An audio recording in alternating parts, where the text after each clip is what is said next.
Hello, everybody, and welcome back to the show with me, your host, Frank Jefferson. You're listening to CBX Radio from the heart of Cincinnati. Okay, now it's been 27 hours since Yellowstone initially erupted, 27 hours since that first terrifying blast, which of course not long after was followed up by that colossal super eruption that completely eclipsed the initial eruption tenfold in terms of sheer scale and intensity. And how can you even begin to describe what has transpired since then? I'm not sure any of us truly can. The sound of that super eruption has now been heard in almost every part of the world, bar a few places where the sound is still not reached. But I can tell you from the reports flooding in globally, people are in absolute disbelief after hearing that ungodly roar that sped around the globe, such was the immensity of the eruption. We've been collecting descriptions from all over the world. In parts of Europe, people described it as a low, guttural growl, a sound that resonated deep in their chests, rattling windows, setting off car alarms. From Australia came reports of a high-pitched shriek, almost like metal being torn apart, and that was followed by a deep, resonant boom that echoed for what seemed like an eternity. And people on the east coast of the United States spoke of a pressure wave that preceded the sound, a sudden feeling of intense discomfort in their ears, followed by a deafening roar that felt like their skull was being vibrated from the inside out. And in some areas, it was reported that the sound was so intense that people were thrown off their feet, and some people even passed out as a result of it. It was a sound that defied description, a sound that evoked primordial fear, a sound that screamed of the unimaginable power that was unleashed. It was the scream of the earth itself, the sound of a planet in distress. And as I'm sure you can probably hear, the eruption continues. It is still ongoing, and that rumbling, that's the sound of whatever was happening at Yellowstone about 2.5 hours ago, something like that, because that's about how long it takes the sound waves to reach us here in Cincinnati. But anyway, it wasn't just the sound. The tremors and quakes resulting from that eruption, they've been felt in numerous parts of the country. The initial shock radiated outward, causing quakes and tremors, even in places not usually prone to such seismic activity. And even here in Cincinnati, we have been experiencing rumblings from time to time. But while these quakes have been absolutely devastating in many areas, and I don't want to downplay the massive damage, devastation, and very sadly the loss of life they've caused, they are, in comparison to what happened along the San Andreas Fault, dare I say, relatively minor, because what has happened along the San Andreas Fault has left the nation and indeed the world in a state of total disbelief. The earthquake along the San Andreas Fault, it initially devastated Los Angeles and San Diego. A 9.6 on the Richter scale, absolutely catastrophic. Bridges collapsed, buildings crumbled, fires erupted, a vision of hell on earth. But as if that wasn't enough, that was just the prelude, and as rescue workers sifted through the rubble, as survivors desperately searched for loved ones, as everyone clung to the hope that the worst was over, an even bigger quake struck, a 9.7. And this one was different, very different. It literally plunged Los Angeles into the ocean. Los Angeles it's quite literally gone. Just gone. The earthquake didn't just shake the ground. It altered it completely. And to understand how that happened, we're joined now by Dr. Alan Carter, a professor of geophysics at the University of Utah, and he is going to tell us, or try to explain, how this catastrophic event in Los Angeles was even possible. So, Dr. Alan Carter, thank you for joining us. You're welcome, Frank. Thanks for having me. Okay, so put simply, what happened, Alan? Talk us through it. Well, Frank, the initial 9.6 quake fundamentally weakened the geological structure of the coastal region. The San Andreas Fault is a transform boundary where the Pacific Plate and the North American Plate grind against each other horizontally, and the immense energy released by the 9.6 quake didn't just cause shaking. It fractured the already stressed rock formations along the fault line. So think of it like a piece of metal that you bend back and forth repeatedly. It weakens at the point of the bend, and the same principle applies here. The initial quake created countless microscopic fractures and even larger fissures within the underlying bedrock. And this process, known as fault gouge formation, essentially turned solid rock into a kind of rubble, and furthermore the shaking liquefied the soil along the coast. And this phenomenon, known as soil liquefaction, occurs when saturated, unconsolidated sediments like sand or silt lose their strength and stiffness in response to applied stress, such as shaking during an earthquake. And the soil essentially turns into quicksand. So this meant that the foundations of buildings and infrastructure were no longer supported, contributing to their collapse and the overall instability of the coastline. However, the most critical factor was the activation of secondary faults and the destabilization of the continental slope. The continental slope is the steep incline that connects the shallow continental shelf to the deep ocean floor, and these slopes are often inherently unstable, composed of layers of sediment and rock that are prone to landslides. And the 9.6 quake triggered massive underwater landslides along the continental slope, and these landslides in turn generated enormous waves that crashed into the coastline, further weakening the already compromised land. Okay, so the first quake essentially prepped the area for the second, making it exponentially more vulnerable. Exactly. The first quake was the catalyst, and the second was the devastating follow-through, and this quake, even more powerful than the first, acted as the final straw. It reactivated these secondary faults, causing a massive block subsidence event where a large section of the Earth's crust suddenly drops or collapses, and in this case, the weakened and fractured rock along the coast, combined with the liquefied soil and the destabilized continental slope, gave way under the force of the 9.7 quake, and a huge section of the coastline, including much of Los Angeles, simply broke off and plunged into the Pacific. Other coastal areas have suffered similar fates, not on the same scale as Los Angeles, but San Diego, Long Beach, Santa Barbara, all sustained catastrophic damage, and coastal communities further north, like San Francisco and Seattle, experienced severe flooding and landslides. The entire West Coast has been irrevocably changed. My God, the eruption and now this, it's just almost impossible to comprehend. And the reports coming in from all over the nation, whether it be because of the ashfall, the quakes, or disappearing into the ocean, are just horrific. It's like a terrifying vision of the end times, an apocalyptic nightmare. But the grim reality is that we are actually in the midst of it. Now, Alan, do we have any estimates regarding the casualties caused by the earthquakes and the subsequent aftermath along the San Andreas Fault? Well, Frank, I have to be honest, it's impossible to give a specific number at this point, but we're talking about a major metropolitan area vanishing into the sea, so the loss of life will be on a shocking scale. We're talking hundreds of thousands, potentially even millions, and I wish I could offer more hope, but the scale of this disaster is just simply unprecedented. Okay, well, Dr. Alan Carter, thank you for your insights. As grim as they are, we appreciate you taking the time to speak with us. You're very welcome, Frank.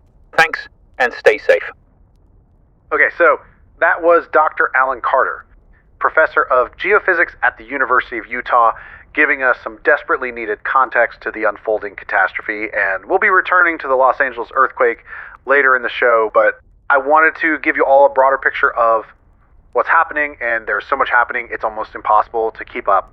But the subsequent volcanic eruptions, the one scientists warned might be triggered by the Yellowstone super eruption, as we reported earlier, they've happened, and we hardly had any time to cover that unfolding situation before we started getting reports of what was happening in Los Angeles. But minutes apart from each other, Mount St. Helens, Mount Rainier, and Mount Hood, all in the Pacific Northwest, erupted. Not on the scale of Yellowstone, thankfully, but still massive eruptions in their own right, enough to send plumes of ash and smoke high into the atmosphere, enough to bring about extensive destruction in the surrounding areas. The Yellowstone super eruption, it seems, acted like a trigger, disturbing an already unstable system, and this is what the scientists had been warning about, that super eruption on the scale of the one that has just happened would likely cause other volcanoes to erupt. The seismic waves traveled through the Earth's crust, increasing pressure on magma chambers beneath these volcanoes and weakening the surrounding rock, and This caused the magma to become destabilized due to the change in pressure, increasing the likelihood of volcanic eruption. So these volcanoes had already reached a crucial threshold, and Yellowstone provided the catalyst they required to erupt. And wow, what timing. Oh my god, that is insane. That massive blast that you're hearing, that is the sound of, I'm presuming, Mount St. Helens erupting about 3 or so hours ago, and the sound of that eruption, it is just reaching us now, here in Cincinnati. I didn't think we'd even be able to hear it from here. Holy shit. That is terrifying and equally awesome and very humbling. Not many people get to hear that in their lifetime. Yeah, just listen to that. Incredible. That eruption must have been a lot bigger than we thought. It sounds massive. Yeah, it certainly does. How much ash must there be now with that going off, plus Yellowstone and the other two? More than we need, that's for sure. It seems to be dying down a little now, but crazy, that sound came from about 2,400 miles away. That blows my mind, man. Imagine the sound of it if you were just a couple miles away from it. Yeah, you'd be deaf, dead, or both. Yeah, it's definitely dying down. Wow, that was extremely terrifying yet profoundly humbling. Not nearly as loud as the Yellowstone super eruption, but my goodness, that was quite an experience, wasn't it? That was crazy. I didn't expect us to hear it at all, to be honest. So that caught me completely by surprise. I didn't realize the eruption was so big. The news of those eruptions were probably overshadowed a bit by what happened to Los Angeles, but I suspect we should soon hear the blast from Mount Rainier, also in Mount Hood, because Mount St. Helens, Mount Rainier, Mount Hood all erupted within minutes of each other. But the eruption of Mount St. Helens was the biggest of the three. So what we hear next, it may not be as loud as what we have just heard. We may not hear anything at all. I really don't know. But the West is taking an absolute battering, eruptions, quakes. It's relentless out there. And it seems like the only part of the country that's largely unaffected right now is basically from here in Cincinnati to the East Coast. We've had a couple of tremors, a few small quakes, but nothing on the scale of what's happening west of us. However, that ash cloud, that behemoth born from Yellowstone's fury, it's headed our way. Yellowstone is still erupting, going into its third day, and adding insult to injury, plumes of ash are also billowing from Mount St. Helens, Mount Rainier, and Mount Hood. They're all adding their share to the haze that is marching across the country and looking towards the west tonight. The stars seem dimmer, the air thicker, and there's this faint, unsettling glow on the horizon that's ominously strange. That's the leading edge of Yellowstone's cloud, bearing down on us. Cincinnati, get ready. And there goes Mount Rainier, right on cue. My God, what crazy times we're living in. Mount Hood's up next. We should hear the sound of that eruption in about 2 minutes or so, give or take.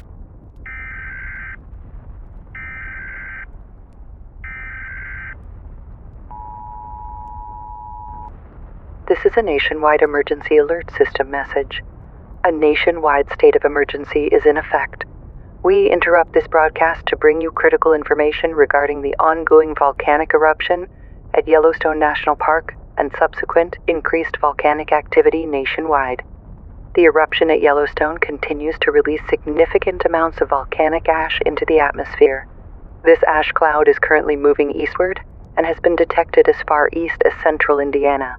Based on current wind patterns and projections, the ash cloud is expected to reach the East Coast within approximately 36 to 48 hours. This timeline is subject to change. Furthermore, recent eruptions at Mount St. Helens, Mount Rainier, and Mount Hood, all in the past 24 hours, have significantly increased the overall ashfall expected across the nation. Citizens should prepare for potentially heavier ashfall than initially projected. If you are located in an area expected to experience ashfall, the following precautions are advised. Stay indoors. The most important action is to remain inside your home, workplace, or a sturdy shelter. Close all windows and doors tightly. Seal any cracks or openings with duct tape and plastic sheeting if possible. Protect your respiratory system. Volcanic ash is hazardous to breathe. Use an approved N95 mask if available. If you do not have an N95 mask, a damp cloth held over your nose and mouth can offer some protection. Protect your eyes. Wear goggles or eyeglasses to protect your eyes from irritation and abrasion. Cover exposed skin. Wear long sleeves and pants to minimize skin contact with ash. Stock up on supplies. Ensure you have a supply of food, water, medications, and other essential supplies to last for several days. Conserve water. Ash can contaminate water sources. Conserve water by minimizing usage. Monitor official information. Stay tuned to reputable news sources and official government channels for updated information and instructions. Prepare for power outages. Ensure flashlights and other battery-operated devices are working in the event of a power outage. Do not attempt to travel during ashfall. Visibility will be severely limited and roads will be extremely hazardous. Vehicles can become easily disabled due to ash clogging air filters and damaging engines. Driving will only put you and others at risk. Additionally, the eruption at Yellowstone has triggered increased seismic activity across the country. Tremors and earthquakes are being reported in many locations. Remember the following earthquake safety procedures. Drop, cover, and hold on. If you feel an earthquake drop to the ground, take cover under a sturdy object like a table or desk and hold on tightly until the shaking stops. If outdoors, move away from buildings, power lines, and other potential hazards. After shaking stops, check for injuries and assist others if needed. Be prepared for aftershocks. This is a rapidly evolving situation. Continue to monitor official channels for updates and follow instructions from local authorities. Your safety is our top priority. This concludes this emergency alert system message.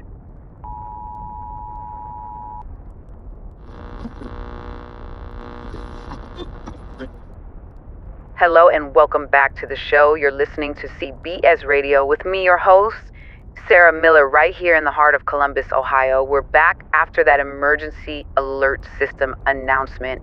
And before we were interrupted, we were talking about the ashfall, which is quite literally burying the heartland of America.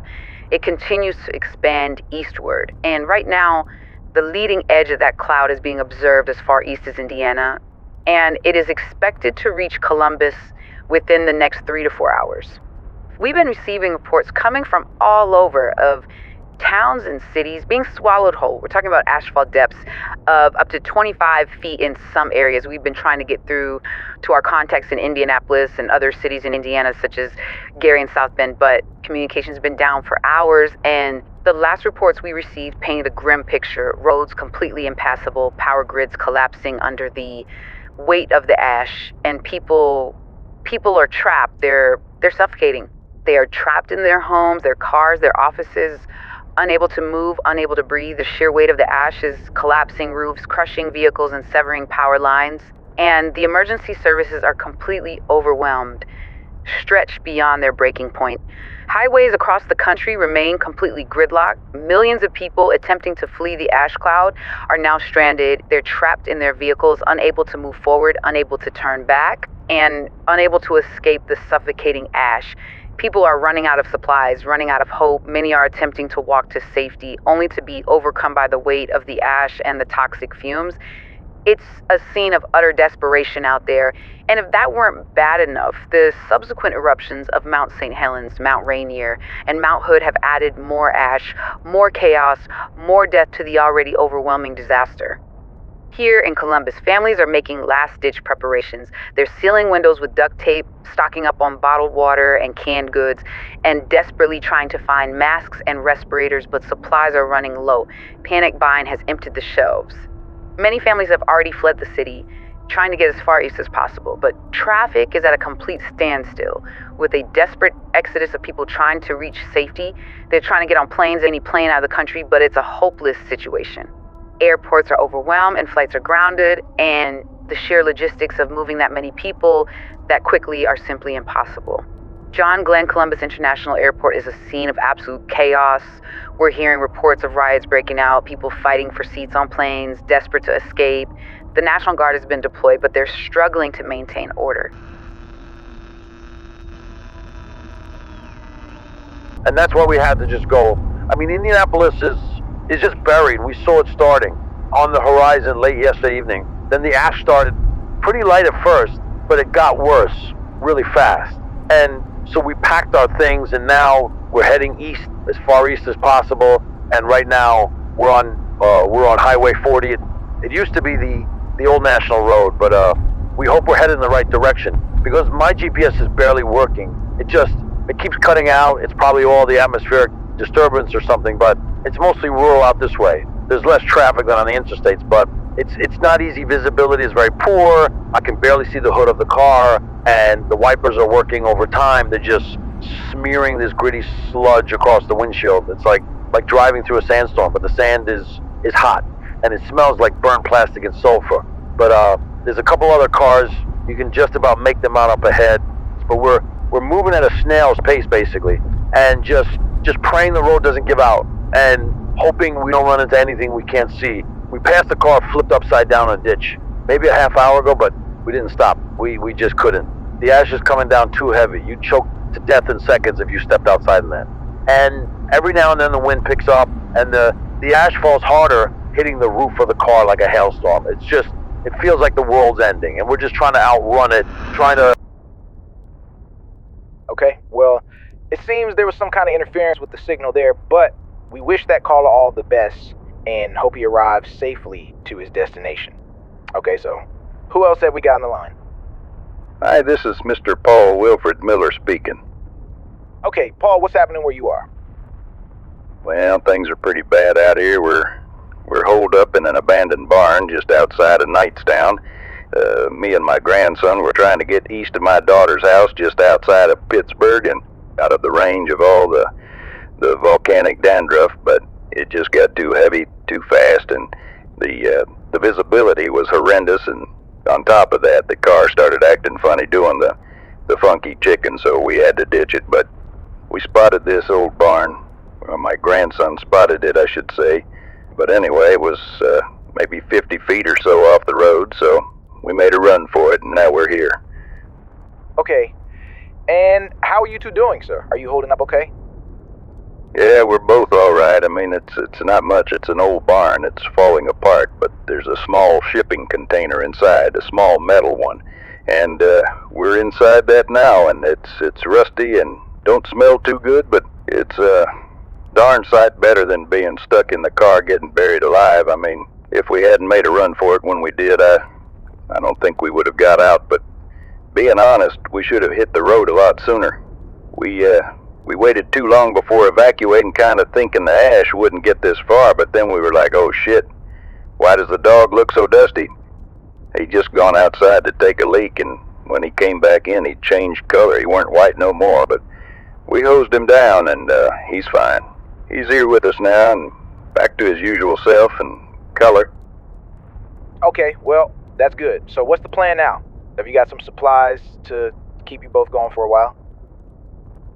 Well, we just had enough for the journey over to Pittsburgh, so I wouldn't exactly say we're well stocked up, but we have to make do with what we have for the time being, and after that, we'll figure something out. We'll have to... All right, well, I wish you guys all the best, and I hope you make it to Pittsburgh to see your daughter, sir. Thanks for calling the show. Thank you, and God bless. And there you have it.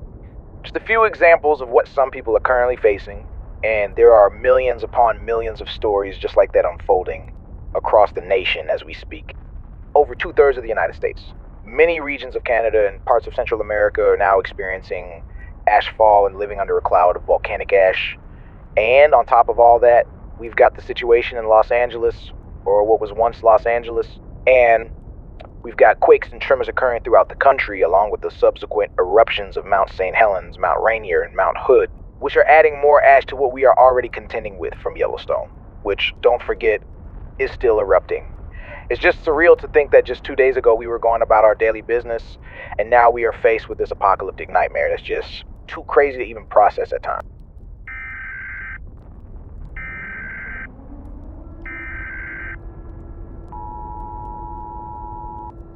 This is a National Emergency Alert System message issued by the National Weather Service and FEMA. Please listen carefully.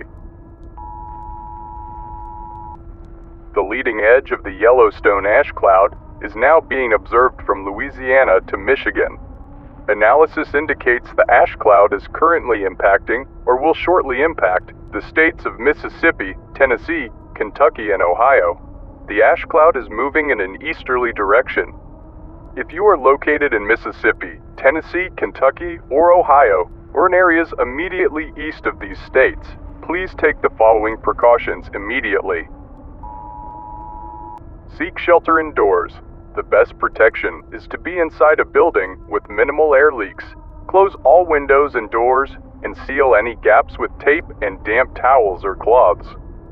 Stay informed. Monitor local news channels, radio stations, and official government websites for updated information and instructions. Wireless emergency alerts will be used to provide timely updates. Respiratory protection. If you must be outdoors, wear an N95 respirator mask to filter out ash particles. If you don't have an N95 mask, use a multiple layer cloth mask. Cover your mouth and nose completely. Avoid driving. Driving through the ash cloud is dangerous and can damage your vehicle. Visibility will be severely reduced, and ash can clog air filters and cause engine failure. Conserve water. Ash contamination can affect water supplies. Conserve water and have a supply of bottled water on hand. Livestock. Bring livestock indoors or provide them with shelter. Ensure they have access to clean water and feed protected from ash contamination. This is a serious and evolving situation. Please remain calm, follow instructions from authorities, and assist your neighbors where possible. Do not call emergency services unless you have a life-threatening situation.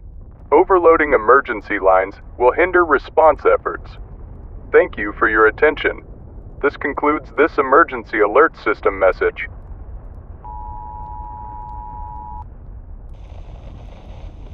And I just punched that raccoon square in the face. I had no choice. He was completely out of control. But, oh, sorry. We're back on the air. Okay. Hello, everybody, and welcome back. You're listening to Range with me, your host, Jimmy Waxmore, and, of course, the lovely Karen Blooms. Now, before we were interrupted by that emergency alert system announcement, Karen and myself were just talking about the time we went to Los Angeles last summer to report on President Trump's hair incident, when, of course, it came under attack by a drone disguised as a seagull, which started pecking at it, equipped with remote control scissors. And we were just saying how great of a time we had, and we can't quite believe Los Angeles is gone.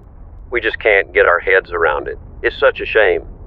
It is, Jimmy. I mean, 1 minute you're sunbathing by the ocean, and the next minute you're under it, thinking, why is my beach towel doing the breaststroke? Why is that man scuba diving with jeans on? Hey, wait, why am I drowning? Yeah, scuba diving with jeans on would be very uncomfortable, especially when it's involuntary. But anyway, there's so much going on right now, and the disappearance of Los Angeles is merely another chapter in a lengthy book filled with the terrifying events currently happening across the country. Quakes and tremors are continuing to be felt nationwide. Yellowstone is still erupting. Mount St. Helens, Mount Rainier, and Mount Hood have all joined in on the action. We've also just started getting reports of sinkholes appearing, which are swallowing people in the hundreds, like a bowl of human Cheerios. The ash is continuing to spread eastward. Millions are being buried alive as we speak, and we could both be dead in the next couple of hours. I mean, correct me if I'm wrong, but the situation looks very bleak, Karen. It does, Jimmy, especially the being dead part. Up until then, it didn't sound too bad. But that really hit home for me because, personally, I like not being dead. So, yeah, I don't know. That's just how I feel. Maybe you see it differently, Jimmy. No, yeah, I totally agree, Karen. I quite enjoy not being dead. It's one of the perks of living. But good golly, Karen, Who'd have thought that we'd be witnessing something like this in our lifetimes? The generations before us got off very lightly in comparison. They did, Jimmy. I mean, this is bad. Very bad. If you were to measure how bad this is, Karen, on a scale of 0 to 100, how bad would it be? Oh, very bad, Jimmy. Very, very bad. 99.9 points out of 100 bad. And the only reason I wouldn't give it 100 is because I'm not dead yet, but if I was dead, I would definitely give it 100. Yeah, presumably from the afterlife. Exactly. If I was a ghost, it would get the full 100 points. Wow, well that's a sobering figure, especially coming from a dead person. It really sums up how bad this is. It does, Jimmy, and it's only going to get worse. There's going to be more seismic activity, not just here in the United States, but possibly around the world, and that ash cloud is eventually going to smother the entire planet. Well, dearie me with a scoop of good golly on top, Karen. That is grim. Yep.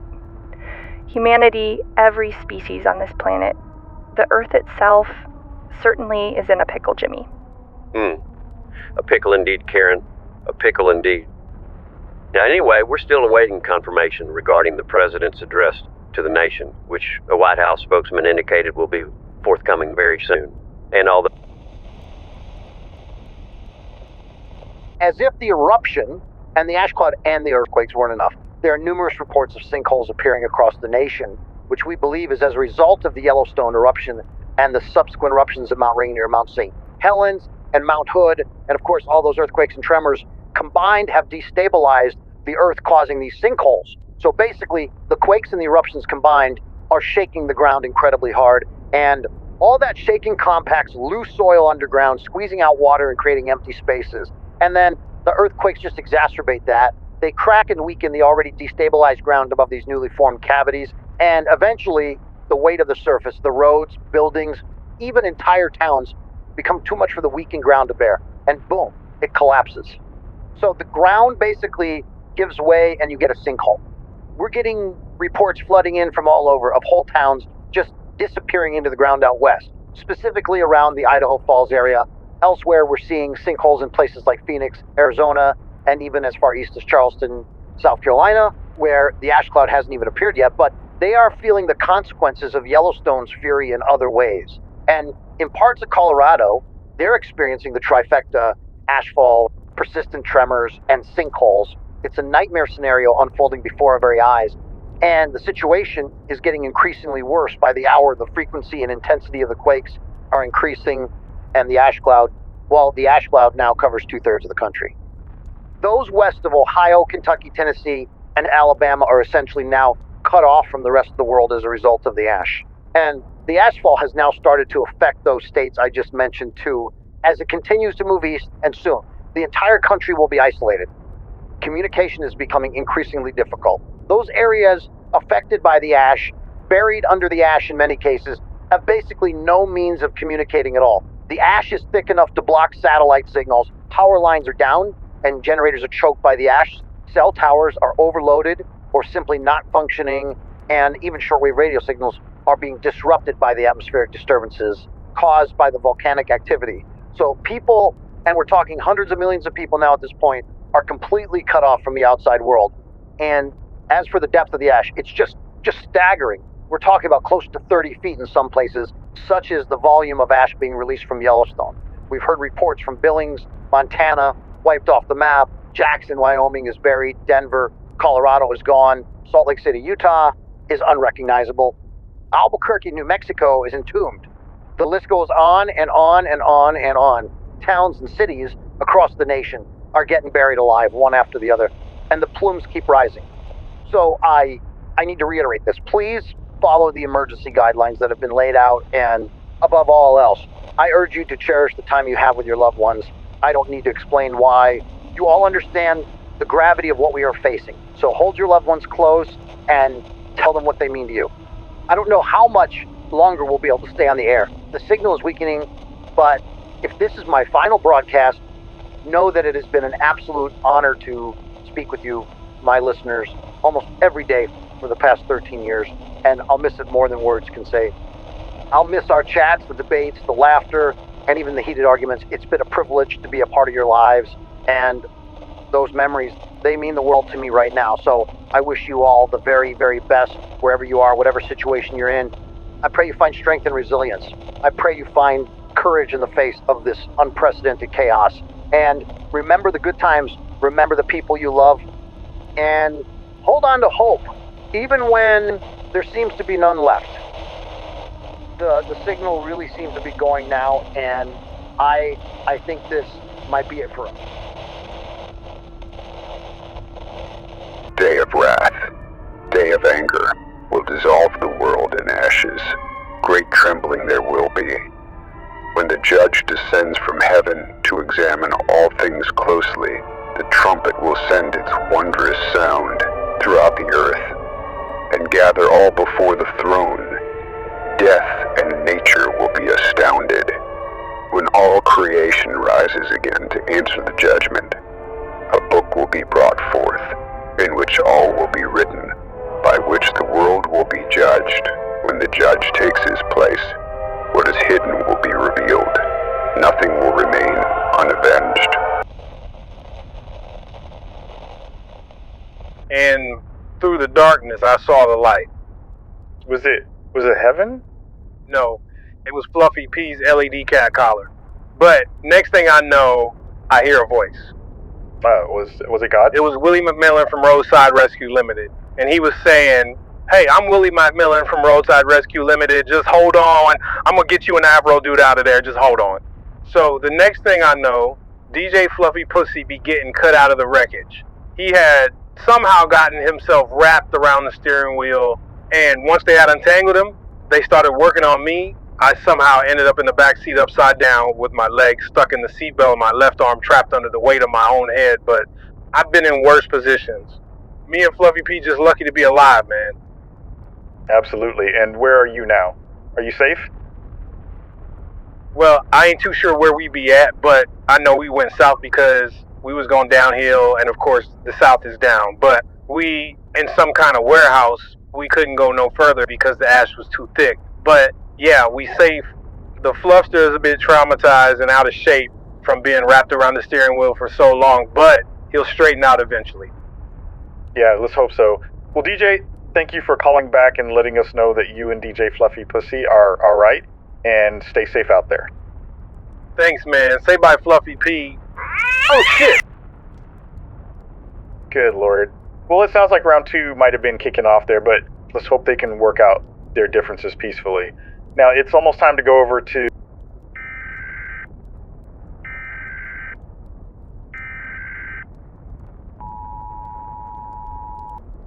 This is a nationwide emergency alert system broadcast.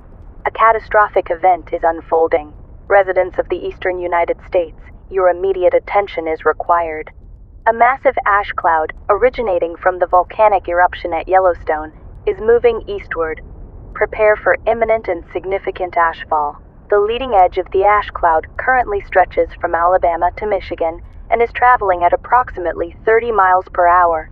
The following states will be impacted by significant ashfall shortly: Connecticut, Delaware, Florida, Georgia, Indiana, Kentucky, Maine, Maryland, Massachusetts, New Hampshire, New Jersey, New York, North Carolina, Pennsylvania, Rhode Island, South Carolina, Tennessee, Vermont, Virginia, West Virginia. Seek shelter immediately. Ashfall poses a serious health risk, particularly to the respiratory system. Stay indoors, close all windows and doors, and seal any gaps. Wear a mask or damp cloth over your mouth and nose if you must go outside.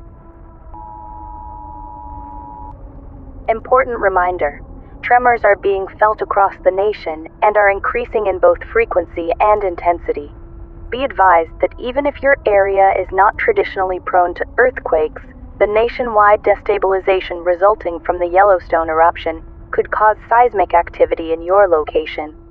Stay tuned to your local news and radio stations for further updates and instructions from local authorities.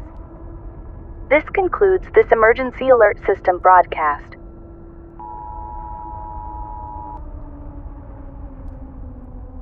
Hello and welcome back to the show. You're listening to Real Talk Radio with me, your host, Charlie Henderson, and we're back after that emergency alert system broadcast, which ended just in time for us to go over now live to the White House, where President Trump is about to address the nation, or at least the remaining vestiges of the nation that are still able to receive broadcasts. So anyway, here it is.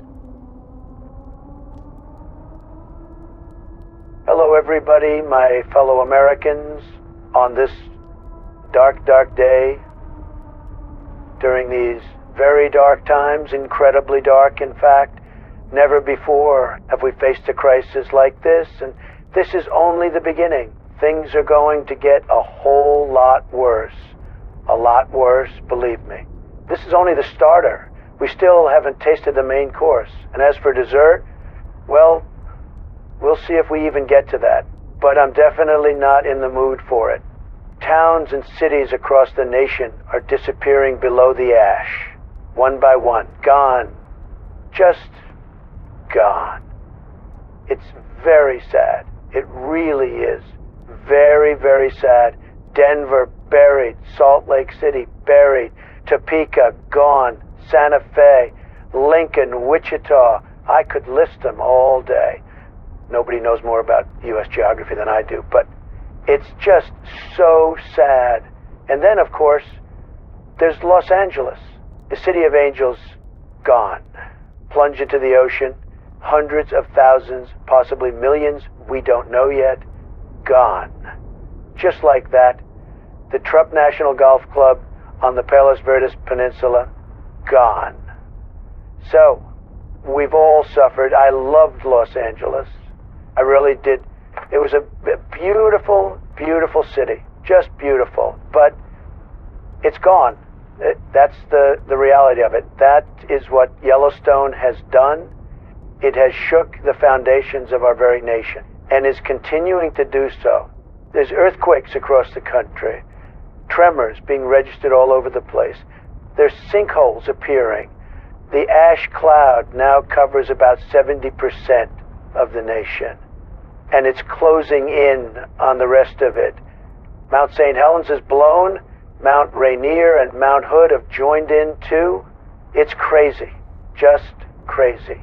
This is the biggest natural disaster the world has ever seen, ever, and the world will see it. It's coming to a place near you very soon. So, don't get too comfortable. This ash cloud will eventually cover the entire globe, and many nations will crumble under the weight of it. But if there's any country in the world that can deal with a crisis of this magnitude, it's the United States of America, especially with my leadership skills. I have fantastic leadership skills, just fantastic, they really are. Leaders from all over the world are calling me asking, hey Donald, what should we do? How do we prepare for what's coming? Because they know I'm the man with the answers. They can't get enough of me, and I will navigate us through this crisis. Nobody knows more about navigation and natural disasters than I do. Biden was a natural disaster, a national one too. And remember how I dealt with him. So, we're experiencing a bit of a tremor here. Just stay calm, everyone. Just stay calm. Okay. All right, get down. Get down. Everybody get down. Get down now.